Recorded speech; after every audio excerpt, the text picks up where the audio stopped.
लेकिन अगर फ्यूचर में इसी तरीके का अगर कुछ विवाद हो जाता है तो ऐसे में माता पिता अपनी बेटियों के लिए आसान और निष्पक्ष इनहेरिटेंस प्रोसेस की जो प्रक्रिया होती है उसे कैसे सुनिश्चित करें? तो इसमें उनको सबसे पहले डिसाइड करना होगा कि वो बेटियों में किस तरीके से बंटवारा करना चाहते हैं।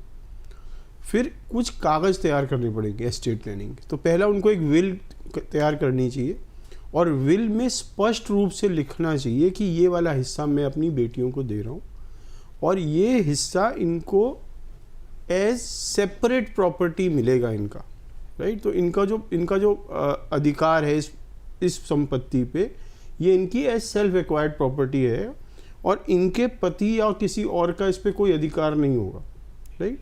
और मैं अपने बच्चों में ये क्यों बांट रहा हूँ, लॉजिक क्या है कि मेरे लिए बेटे और बेटी बराबर हैं, मैं इसमें वो रीज़न भी लिखो, जैसे कि आपकी वो जो रीज़न है why you are giving it equally वो भी बिल्कुल क्लियरली मेंशन हो उस डॉक्यूमेंट में।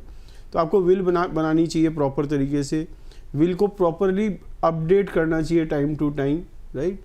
प्राइवेट फैमिली ट्रस्ट बनानी चाहिए अगर आपको ये इस बात का शक है कि भाई इस पे और लोगों का अधिकार ना हो जाए, आपके बेटी से कोई बरगला कर या बहला फुसला के ये संपत्ति ले ले या इमोशनली ब्लैकमेल करके ले ले, तो उसमें private family trust is better than will. तो बेसिकली आपको जो लीगल स्ट्रक्चर है वो क्रिएट करना है और उससे पहले जो ज़्यादा महत्वपूर्ण है आपको डिसाइड करना है मुझे क्या करना चाहता हूँ। बिल्कुल, तो डिसाइड करना है और साथ ही अगर आप जो डॉक्यूमेंट्स रेडी कर रहे हैं या फिर जो जिसमें आप लिख रहे हैं, ये बता रहे हैं कि बेटी की संपत्ति इतनी है, उसमें ये ज़रूर मेंशन कर दे कि शादी के बाद बेटी की संपत्ति पर उसके हस्बैंड का या ससुराल पक्ष का किसी भी तरीके का कोई हस्तक्षेप जो है वो नहीं होगा और वो उसकी खुद ही सेल्फ एक्वायर्ड प्रॉपर्टी। बिल्कुल। लेकिन सर, बेटी की विरासत की सुरक्षा में पारिवारिक समझौते और ऐसे में वसीयत और ट्रस्ट जैसे कानूनी उपाय क्या भूमिका निभा सकते हैं? तो सबसे पहले वसीयत की बात करते हैं। विल, अगर पेरेंट्स की विल डॉटर के फेवर में हो, राइट, तो डॉटर को उसकी एश्योरेंस मिल जाती है कि हाँ मुझको ये संपत्ति मिलेगी, राइट। हमने बहुत बार देखा है कि ज़्यादातर लोग विल नहीं बनाते, वो एज्यूम करके चलते हैं कि हमारे बच्चों के बीच में समझौता हो जाएगा हमारे बाद। आपको ऐसा नहीं करना चाहिए, आपको प्रॉपर एक विल बनाकर अपने एसेट्स को प्रॉपरली डिवाइड करके ट्रांसफ़र करना चाहिए। दूसरा, ट्रस्ट। अगर आपको लगता है कि मेरे बाद में इस संपत्ति को सुरक्षित करना चाहता हूँ और अपनी बेटी को इस तरीके से सुरक्षित करना चाहता हूँ कि कोई इससे संपत्ति ले ना पाए, ये इमोशनल ब्लैकमेल या और चीज़ों से इस संपत्ति किसी और को ना दे दे, या ये इसे ठीक से खर्च कर पाए और ये सुरक्षित रहे इसके और इसके आगे आने वाले परिवार के लिए, तो ट्रस्ट एक बेहतर उपाय है ना। तो हम ज़्यादातर क्या कहते हैं, एक ट्रस्ट बनाइए बेटी के नाम और विल को ट्रस्ट के फेवर में कर दीजिए। विल में लिख दीजिए मेरे बाद ये बेटी की ट्रस्ट है, इसके फेवर में विल चली जाएगी, राइट। तीसरा, आपने बहुत अच्छा एक डॉक्यूमेंट का जिक्र किया, फैमिली सेटलमेंट डीड, राइट। जब आप आज जिंदा हैं, राइट, आपको कोशिश करनी चाहिए कि आपके परिवार में जो बेटा बेटी जो और भी परिवार के सदस्य हैं उनमें एक सेटलमेंट क्रिएट हो जाए, एक एग्रीमेंट क्रिएट हो जाए कि हम आपके बच्चे हैं और हम ये डिसाइड करते हैं कि आपके बाद ऐसा ऐसा होगा और हमें इससे कोई आपत्ति नहीं है, ये इसका होगा ये मेरा होगा। ये एक फैमिली सेटलमेंट डीड बन जाती है और इस डीड की बहुत ज़्यादा इंपॉर्टेंस है क्योंकि ये दो चीज़ें करेगी। पहली चीज़ क्या करेगी, ये फैमिली एग्रीमेंट क्रिएट करेगी आपके लाइफ टाइम में, जो विवाद बाद में होना था उसको ये प्रिवेंट करेगी। दूसरा, जिसने इस डीड पे साइन कर दिया वो इससे बाउंड हो जाएगा, राइट। वो इससे बाउंड हो गया कि उसने अगर साइन कर दिया कि हाँ ये इसका है ये मेरा है, तो वो एप्लीकेबल है, वो उससे निकल नहीं सकता। तो ये इंश्योर करेगा। एक तो है ना, विल तो होगी आपकी डेथ के बाद, ये हो गया डेथ से पहले।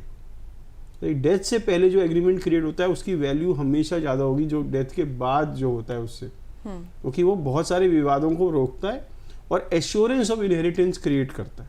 बिल्कुल। लेकिन सर, अगर किसी केस में अगर बेटी के जो पिता हैं उनकी वसीयत किए बिना ही अगर मृत्यु हो जाती है तो कौन से कानूनी कदम जो हैं वो उठाए जा सकते हैं और ऐसे मामलों में संपत्ति का बंटवारा किस तरीके से फिर होता है? तो इसे हम कहते हैं इंटेस्टेट डेथ, राइट। बिना विल की डेथ जो होती है उसको हम कहते हैं इंटेस्टेट डेथ। अब इंटेस्टेट डेथ पे सक्सेशन लॉज के अनुसार संपत्ति बढ़ती है, राइट। और ये सक्सेशन लॉ इस बात पे डिपेंड करते हैं कि आपका धर्म क्या है, रिलीजन क्या है। तो सपोज जो पिता था वो एक हिंदू था, तो ये हिंदू सक्सेशन एक्ट 1956 के हिसाब से डिवाइड होगी। हिंदू सक्सेशन एक्ट 1956 में अलग अलग क्लास ऑफ हेयर्स होते हैं, क्लास 1, क्लास 2, एग्नेट, कॉग्नेट। अब मैं आपको बताऊँ क्लास 1 लीगल हेयर्स कौन होते हैं, एक हिंदू मेल के। तो एक हिंदू मेल के जो क्लास 1 लीगल हेयर्स हैं, उसकी मदर, उसकी वाइफ और उसके बच्चे। समझ लो एक मदर है, एक वाइफ है, एक बेटा और एक बेटी है, तो समझ लो 4 सदस्य हो गए। उसकी संपत्ति इन चारों में बराबर बढ़ जाएगी अगर उसने विल नहीं बनाई। यही लॉ है। इसका मतलब बेटे और बेटी का अधिकार बराबर है, पर वो अधिकार माँ और पत्नी के साथ बढ़ जाता है, राइट। तो ये हिंदू सक्सेशन एक्ट है। मुस्लिम्स में वो कहते हैं कि पहले वाइफ को मिलेगा, पेरेंट्स को मिलेगा, और बची हुई संपत्ति इस तरीके से डिवाइड होगी कि हर बेटी का हिस्सा आधा होगा भाई से या बेटे से, राइट। क्रिश्चियंस में 1/3 आपके स्पाउस को मिल जाता है, 2/3 आपके बच्चों में बढ़ जाता है। तो इनमें से सब में इसका मतलब बेटियों का अधिकार है।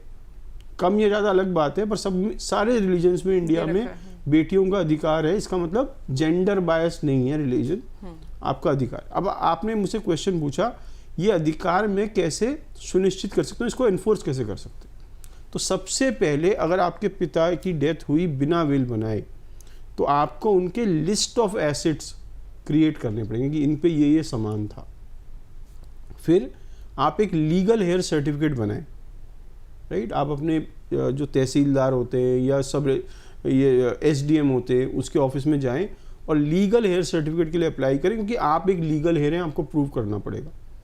जब आपने ये प्रूव कर दिया कि मैं लीगल हेयर हूँ, फिर आप संपत्ति के बंटवारे का या तो आप कानूनी दरवाजा खटकाएं कोर्ट में जाके, या बाकी लीगल हेयर से कहें कि मेरा इस पे ये अधिकार है, हम इस पे एग्रीमेंट क्रिएट करते हैं, राइट। और उसके अनुसार उसको डिवाइड करने की बिल्कुल। लेकिन सर अगर कोई लड़की मैरिड है, अब ऐसे में आर्थिक रूप से वो स्वतंत्र भी है, जाहिर सी बात है, तो क्या इसे भारतीय कानून के तहत अपने परिवार की संपत्ति में अपने हिस्से का दावा करने का उसका अधिकार हो जाता है, वो प्रभावित करता है क्या? देखो, आपके आर्थिक स्वतंत्रता का आपके जन्म से हुए अधिकार पे कोई फर्क नहीं पड़ता, राइट। तो आर्थिक आप स्वतंत्र हैं नहीं है, आप पे फाइनेंशियल फ्रीडम है, आप कमाते हैं नहीं कमाते, आप पे एग्जिस्टिंग क्या प्रॉपर्टी है, इससे आपके अधिकार पे कोई फर्क नहीं पड़ता। आपका अपने पिता और माता की संपत्ति पे जन्म से अधिकार है, और वो अधिकार आपके फाइनेंशियल स्टेटस से, आपके मैरिटल स्टेटस से, आप शादीशुदा होने के बाद आपका तलाक हो गया उससे, राइट, आप इंडिया में रहते हो, इंडिया के बाहर रहते हो उससे, इन किसी भी चीज़ से कोई फर्क नहीं पड़ता। आपका कंप्लीट राइट है अपने पेरेंट्स की प्रॉपर्टी पे, अगर आप फाइनेंशियली इंडिपेंडेंट हैं तो भी, और नहीं है तो भी।